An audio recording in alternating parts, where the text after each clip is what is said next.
the season's finale of Between the Wheels. I cannot imagine recreating that time at all.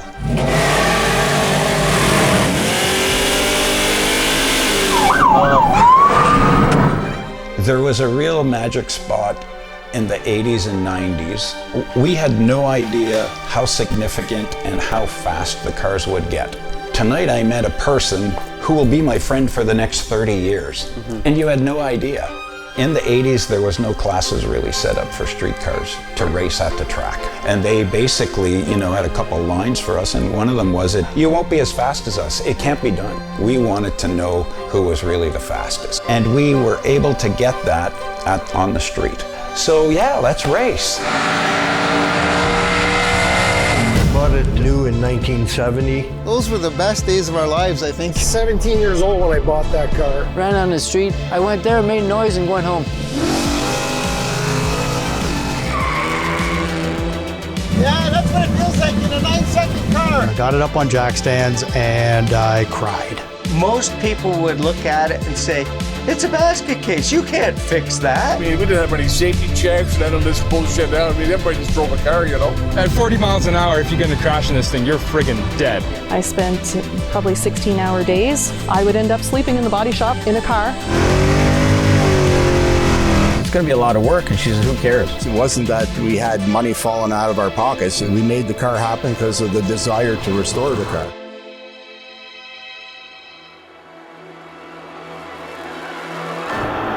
Street racing. It's been around since arguably the invention of the automobile. It's all about bragging rights, with average Joes going head to head to find out who's the fastest. These individuals will put it all on the line, risking life and limb. By emulating their heroes from the racetrack, street racing would become an international phenomenon that would sweep the nation. Each one of these individuals would have their own story, but little did they know, as a group, they would write muscle car history. This is just one of those stories.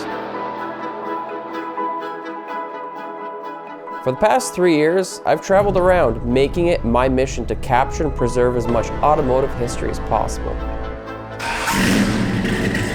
We're talking about muscle cars from the golden era. And I was fortunate enough not only to make that vision come to life, but to also meet the many faces who fueled that very passion.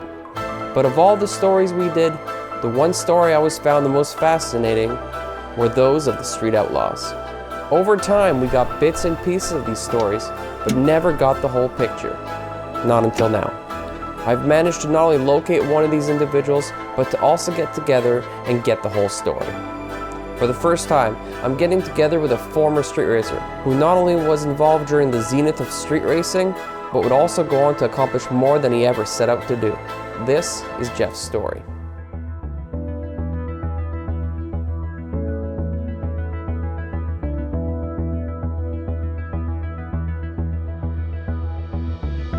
All right, so Jeff, you've done a lot of racing. Now, when you started out and you guys were doing the actual street racing, Yeah. what were those times like?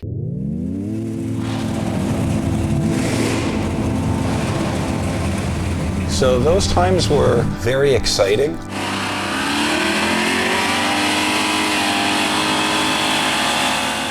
And I found them to be very romantic too. Are you guys the hot rodders that are tearing up the street?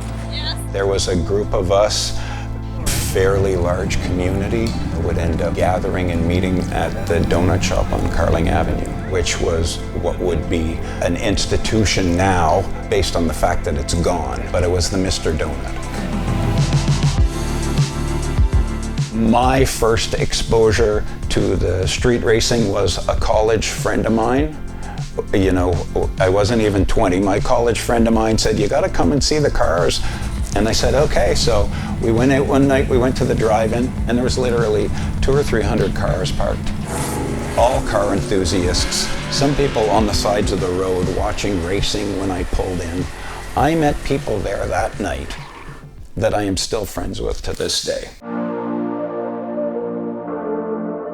So maybe tell me about an average Friday night, Saturday night, whatever. How did it go down? Okay, so what we always did We always made sure we got the cars all cleaned up, and then we all, in a group, we all drove down to Carling Avenue.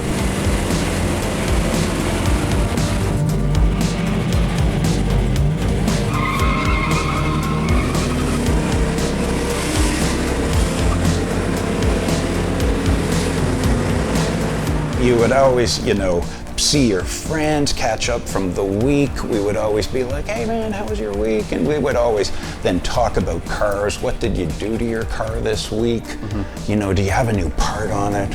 You would show up with a new set of tires. And somebody would say, wow, show me your tires or show me your traction bars and all of the added parts to the cars. And these cruise nights still go on, mind you, but back then, this is where you guys would all meet. Yep. But then what you would do is you would hang out, and then later at night, you guys would go out and racing.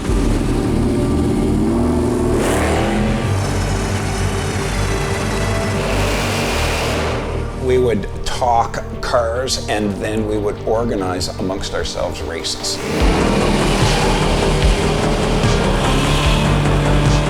And those races would either be very specific or they would be kind of generally set up.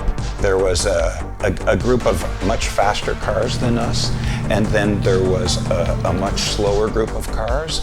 And in the slower group of cars, there was people that just came to watch, who loved their car, who wanted to, talk and be part of the scene. And then there was a group of people who really actually did the street racing.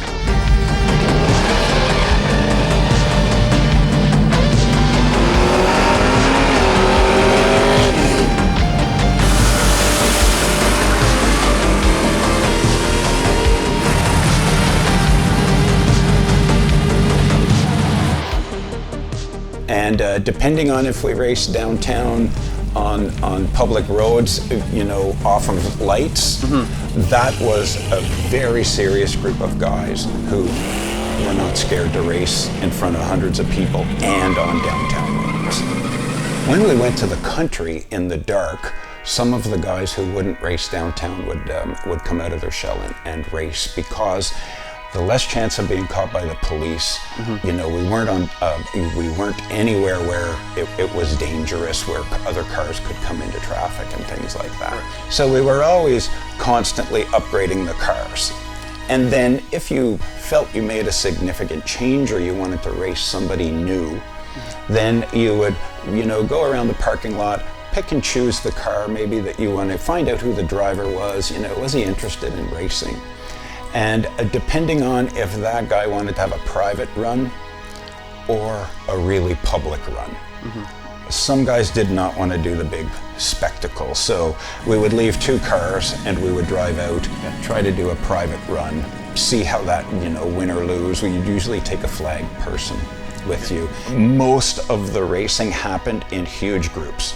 Those downtown spot locations at that time. In the mid-'80s, you didn't even need to go to Carling. You could just drive straight there at 11 o'clock at night. And when you would approach, there would be people lining the median. The whole side of the road would be, people would be standing there, people would be sitting on top of the bus stop. Right. There was literally hundreds of cars there. It's really hard to try to put that into perspective now of how many people were there to watch a real public street race. So yeah, let's race. Whether it's in the middle of the city, under street lights, in front of hundreds of people, or in the country, 24 cars and 30, 40 people, and you would both walk back to your car slowly, and your heart rate would increase a little, and you would get in the car and turn the key, and the electric fuel pump would come on, and you would fire the car, and the car's bouncing because the engine's a little cold, and you pull the headlights, and then you get the glow of the headlights in the car. And so I had this green glow. You have the steering wheel in your hand and the shifter in the other hand, and your seat belt's on tight, and you two cars pull up to where you're waiting for a starter or a set of lights that are going to change in the city, and you would both look at each other and make sure, okay, you're going to do a burnout or clean your tires, so we do a small burnout, clean the tires. In the country, you would back to the starting line. In the city, you would roll forward and line up to your set of lights. And at that moment in time, you look around quickly and there's 50, 100 people. You're surrounded by people. You're the center of attention. Your adrenaline is flowing. You're going, this is cool. I am ready for this. And you know, all of your focus then goes down to this narrow tunnel vision where all you see is the road ahead of you.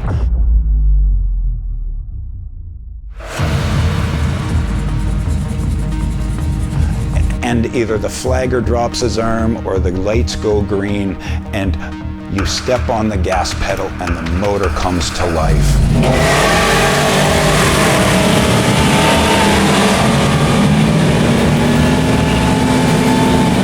You and the person beside you are racing down the road.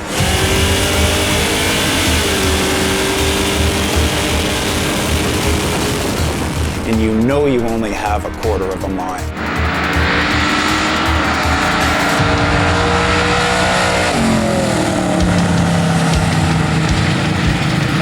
Your car either has to do what it's supposed to do, and you can watch the other guy's headlights on your fender, and the feeling was just exhilarating rush.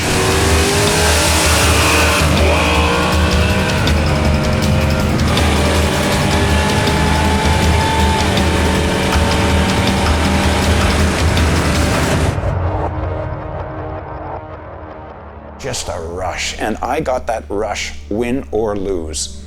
Win or lose, I didn't care. The rush was the same for me, and I think that what made me love the sport so much. I never hated losing. It was actually the participation, the rush, the romance that made it a complete package for me.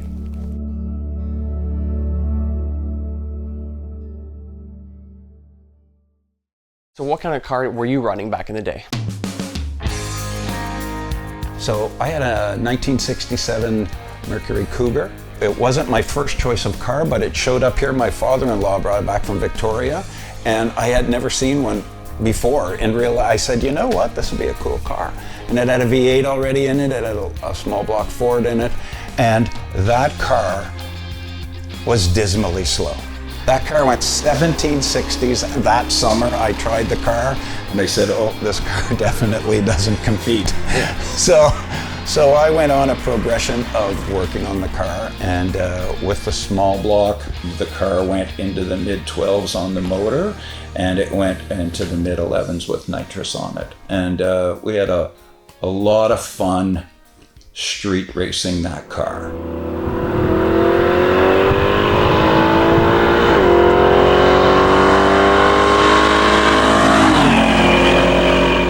We had no idea how significant and how fast the cars would get. But I always felt at the end of a night, my brother-in-law and I would cruise home in the car, and we would look at each other and go, there's something special about tonight. And you couldn't really put your finger on it until you look back and go, wow, tonight I met a person who will be my friend for the next 30 years. Mm-hmm. And you had no idea. And you know, tonight I was given an idea about an engine that I'm gonna put into place next week, and I didn't know that, but that's gonna make my car go, you know, another tenth or two quicker. Mm-hmm. Because somebody sparked an idea in my brain. It's pretty cool now, you fast forward, you know, 30 plus years. Yeah. These guys that are left, they're still getting together, you're getting together at these car meets, you're still doing the cruise nights. Yeah. And most people wouldn't know there's a bunch of old school street races there. The nicest guys in the world. These are guys that defied, you know, defied the law. You guys did crazy stuff. We did some crazy things. I was a part of some crazy nights.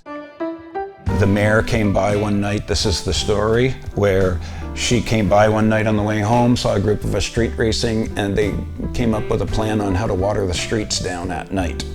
Because as soon as they watered the streets down that we wanted to race on, yeah, you were done. Police cruisers that would come in and shut down the parking lots that we would be parked in. And after a while, you just got used to them coming. So you would just sit by your car till the end of the night and wait to everybody else to go through the police blockade. And then the police, we wouldn't go see them. We would sit at the other side of the parking lot, wait for them. And the police would finally come over and see us and go, "Are you guys going home?" And I go, "Yeah, we're going home." So the street racing lasted, went throughout the 80s. Obviously it started way before then, but for you guys it was in the mid 80s and then to the 90s. When did it end and how did it end? Without blaming any one thing, the police had a huge presence as they gained more funding and as street racing became faster. They started really cracking down on us, and by the time the mid-90s came, they were really starting to show their force on really chasing us around, like with 3 or 4 cars sometimes at night, making sure wherever we were going to go, they followed us. Their technology got better, I think, too, to be able to track us. The cars were getting very fast. Some of the guys that I raced with had already switched to street car racing. And then the death nails came in the late 90s in the city when some of the younger participants at our late night gatherings started doing burnouts and donuts in the parking lot.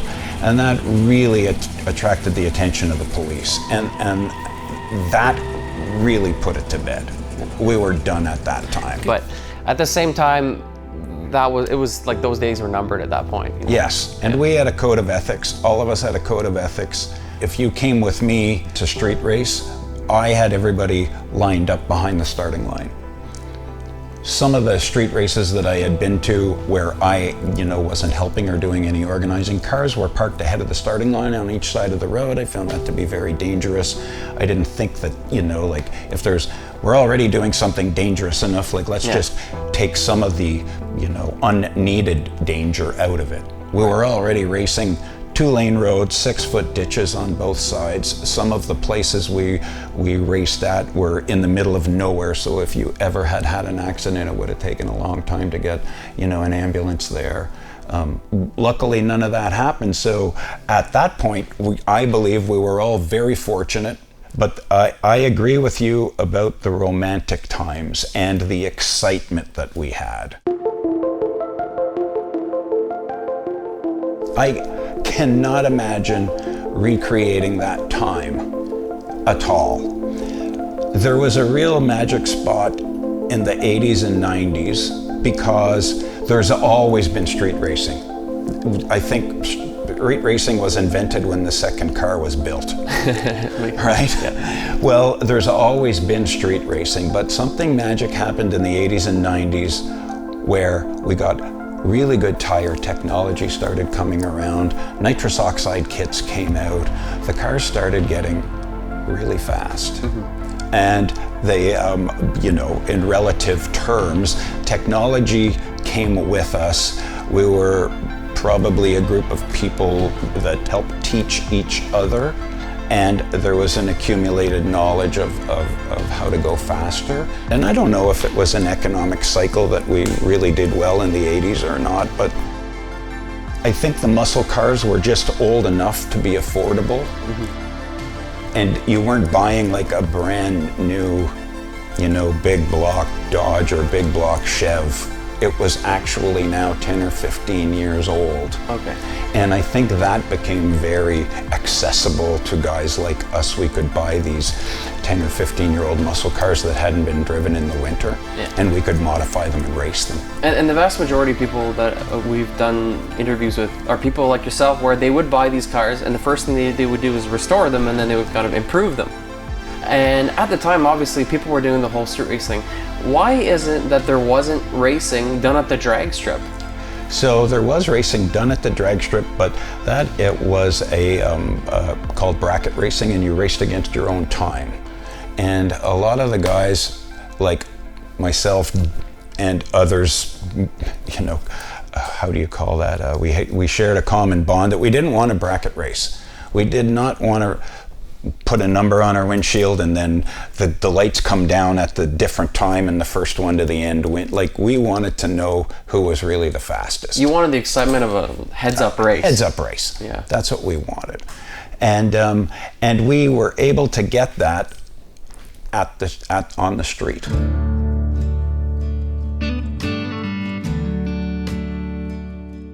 And I guess, you know, the only ability for us at the racetrack in the 80s was there was a cruise night.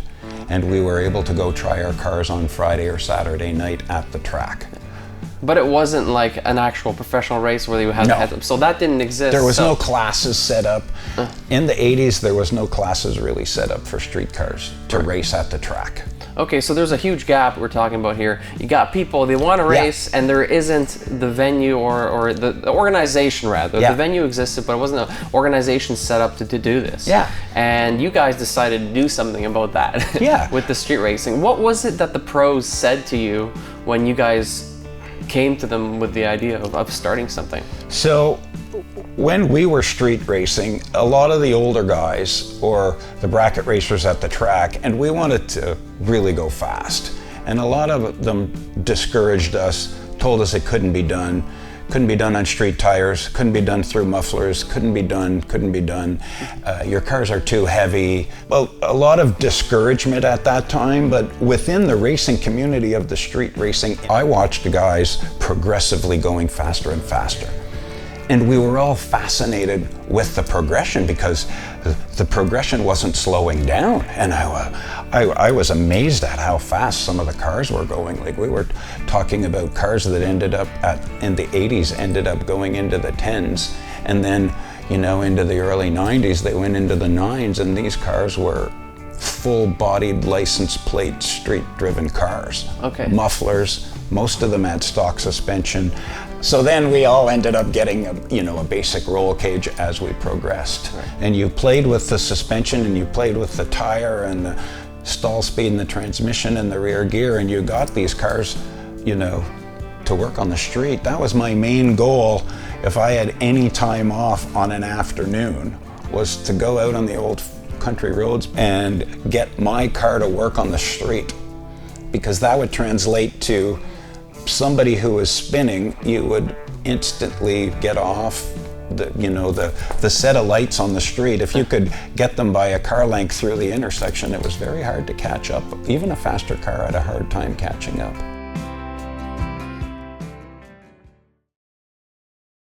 So you guys started racing on the streets, and then what happened is when you started building these cars and you made them as quick as it, you're running times. You're talking about 10s and 9s. Those are the times of the pros. Yes. So you guys became as fast as them. You changed the game. Yes.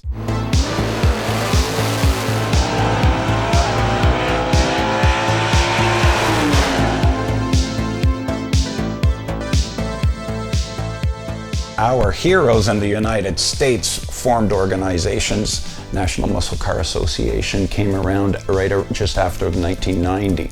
And it came around and it started organizing cars into 3 or 4 classes, which was really great because then, you know, guys like us on the street could pick the class we liked. It's like, oh, I like this class, DOT tire, stock suspension, or the next class up had a ladder, aftermarket suspension and a slick.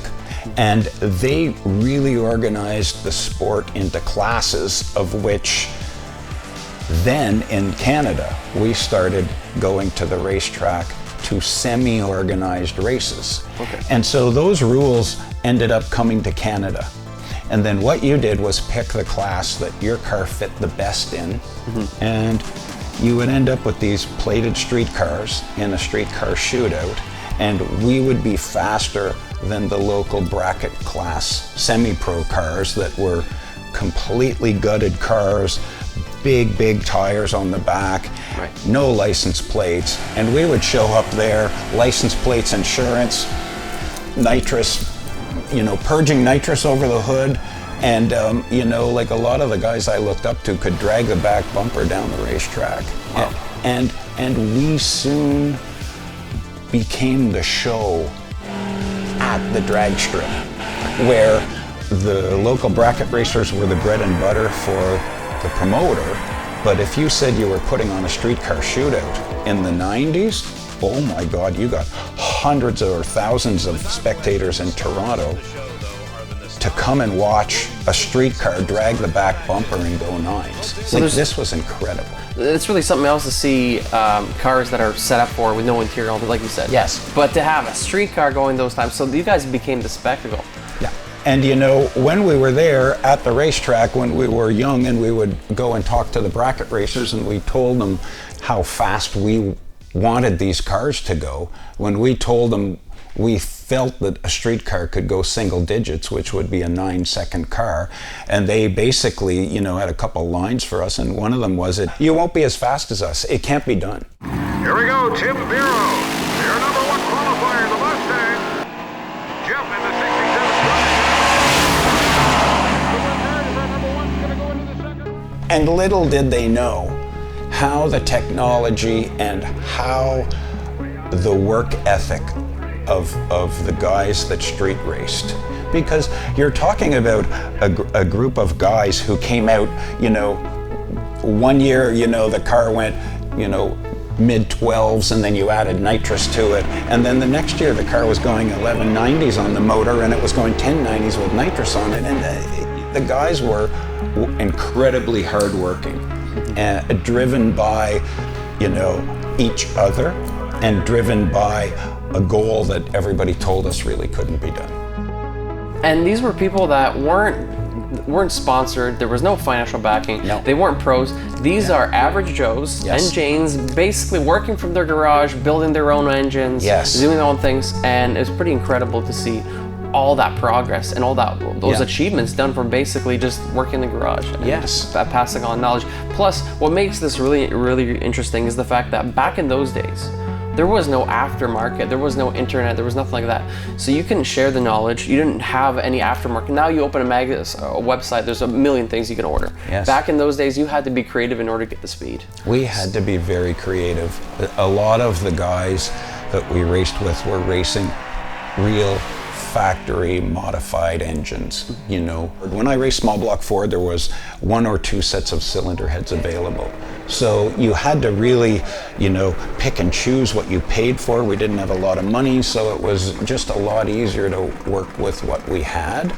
And again, pre-internet, you were sharing ideas between yourselves. So these classes were essentially created because the cars on doing the street races were so quick, there was no place for them to race, it just made sense to build. So essentially you guys made history. We did. Because that would have never happened had you guys not built the cars. Correct. Yeah. And that's true. And we all built our cars, and we all didn't like to bracket race. So the local promoters at the drag strips never got the good out of all of our cars until these streetcar classes got created. And then all of a sudden, hundreds of streetcars were coming to their, and thousands of fans. In the beginning of the early 2000s, there was literally thousands of fans at a streetcar race. Wow. So not only did you get the cars there, but you also brought the people. There was clearly a following to this. There was always that element of what are these cars going to do? And then you actually made some history with that car and all the changes you did. Tell us about that. So that car then got a big block in 1995. In 1999, with the big block in the car, I went and to California and studied with Joe Mondello cylinder head development, which turned out to be, you know, porting, learning valve jobs, learning how to run a flow bench. And I came back with the work that I implemented into my motor. You know, I had a steel-headed 460 cubic inch engine with nitrous, and that car went 9s on street tires at that time.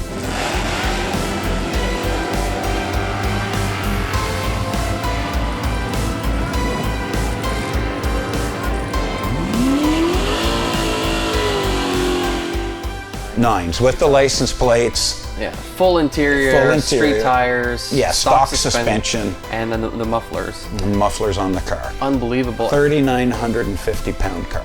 And what was the fastest you ever got this car down? You know, I was able to take about 150 to 200 pounds out of the car with aluminum heads and aluminum race seats. I still maintaining the stock looking interior. I had the race seats recovered in the same green vinyl as the interior. Okay. So that was really special to me. I had the roll cage upgraded. So that car ended up going 930s at 149 and a half. So we had a parachute on the car at that time. The car went into the 140, 60 foot range at 3,800 pounds. We felt at that time that was about as fast as I wanted the car to go. And at the time, from what I understand, that was actually, you were a trendsetter, like that hadn't been done at that point. Well, the guys that I raced against on Carling Avenue, some of them had been 9s. But very few of them had been 9s on a DOT tire, which was my specialty. I specialized on stock suspension, DOT tire, mufflers, and complete interior car. Like from 10 feet, you had to look at my car and go, wow, that's a street car. Then you get up and you get a little closer and you go, oh, that might be a little more serious than a street car. So what happened is, at that point, we knew that I was fighting the weight of this vehicle. And in Toronto, where I raced at the OSCA, one of my competitors was selling their red LX Mustang. And I told him, I said, I would like first chance to buy that car from you. And he said to me, I'll only sell it to you if you get it back out and race it. It can't just be parked in your garage. And I said, okay, I'm gonna do that.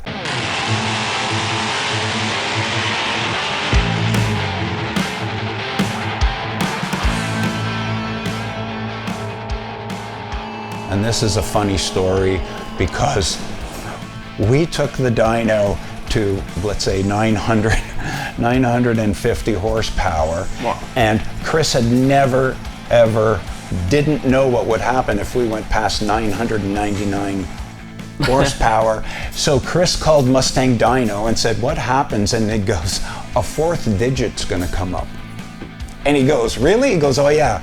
If you go over 1,000 horsepower, there's a fourth digit that's going to come up, and you won't break the dyno. It was rated for 900 shock load, means you could dump the clutch at 900 horsepower. So we wound the car up, we put the next bigger nitrous jets in it.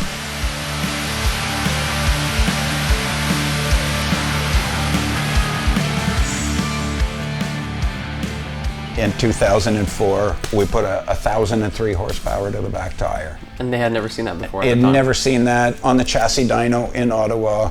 Yeah. Nobody had ever seen 1,000 horsepower pop up on the display card. And then we took the car to the racetrack with that tune-up. It was the first street tire, small tire Ottawa car to go 8s.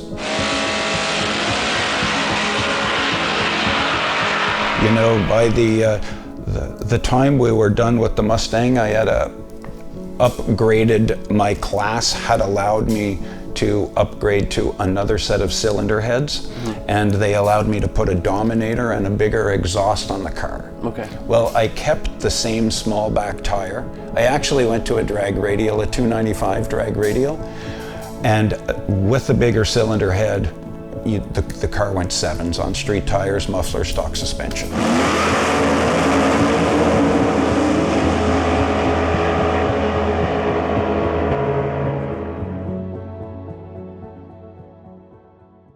That's pretty cool that you guys started with the street racing, yes. You built your way up, you got the class, and then you end up upgrading the car, yeah. And then you were the first one to do 8s. So that's one hell of a story to do that, big progression. So. And the part of my story that I always talk about was that I never cut the back out of the car and put a racing suspension in it, and I never switched to a slick.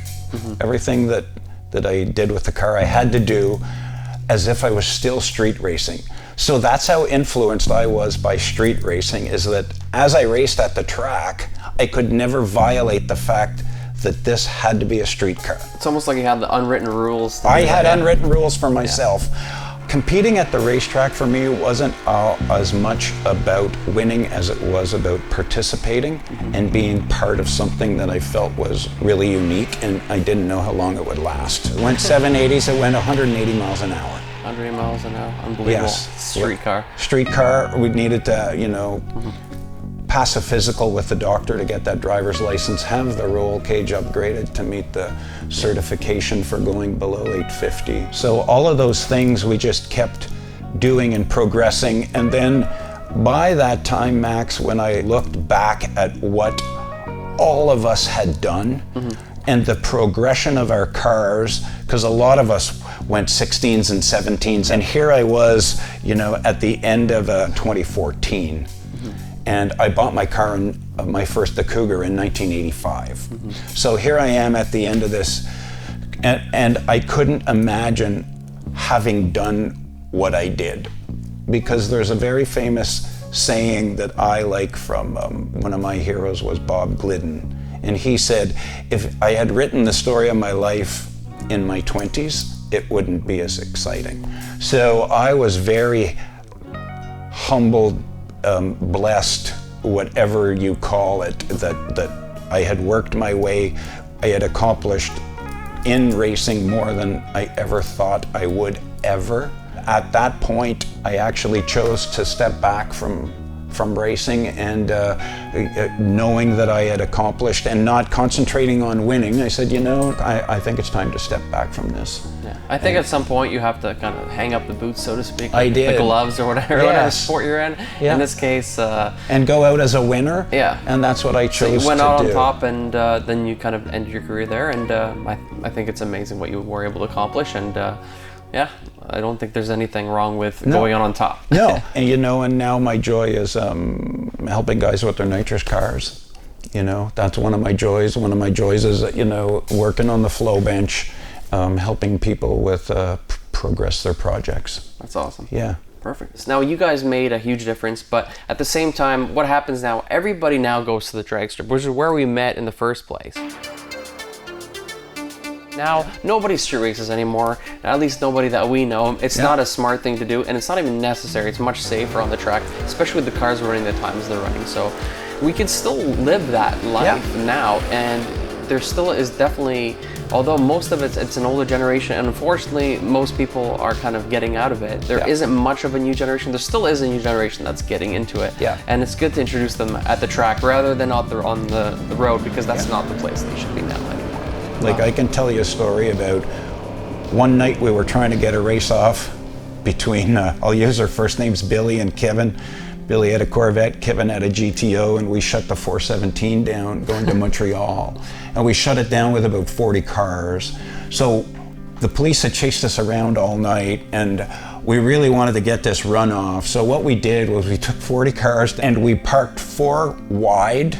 We came to a dead stop, parked the cars 4 wide in the grass, all the lanes, the gravel, and we were about 4 or 5 cars deep. And all the traffic on the highway came to a dead stop behind us. Wow. I'm telling you, we got the runoff, flagman flagged the run, and then all of a sudden, out of nowhere, down both sides of the grass, the police start coming in. I guess somebody had called it in on us anyway, so we all just drove away. And we all just drove away, and everybody, you know, we flipped our mirrors up and everybody drove away. And I'm telling you, I think the police got 3 or 4 people pulled over that night, and the people at the back of the pack, they all just said, I don't know what was going on. I was just play along with it. I was playing along, right? Yeah. So Jeff, thanks a lot for telling me all the history and everything, and sharing kind of the secrets and how it was back in the day. It's a really cool story, and it was a pleasure for you to kind of educate everybody, share history, and kind of tell people exactly what happened back in the day. Thanks, Max. I really appreciate your time, and I really appreciate being able to tell, you know, how it was, you know, from my perspective, and how much we had a community of street racers back then. So with that said, anybody who's been on the show deserves a hat, and you, like, thank you very much. Like none other deserve the hat. Thank you. Thank you for being on the show. That. Thank you very much. Yeah. Here we are back to this winter. Time to put the cars away, start working on some projects. So, you know, that was one hell of a year, and one hell of a story, right? Come on, guys, like, unbelievable. You know, the show was never created to celebrate street racing, but rather acknowledge the fact that it was there, it happened, it might have been frowned upon, but the fact is it's all ancient history at this point. Because of people like Jeff, adrenaline junkies have the ability to take their cars, bring them to the track, and have some true fun. So my suggestion for anybody that's got the need for speed, get in your garages, fix up your cars, restore some old beauties, be the keepers of history. Keep these automotive time capsules going, have some fun, bring them to your local drag strips, support the drag strips, and keep this sport alive. Let's keep our roadways safe and keep you out of trouble so that one day we can share your own story of Between the Wheels.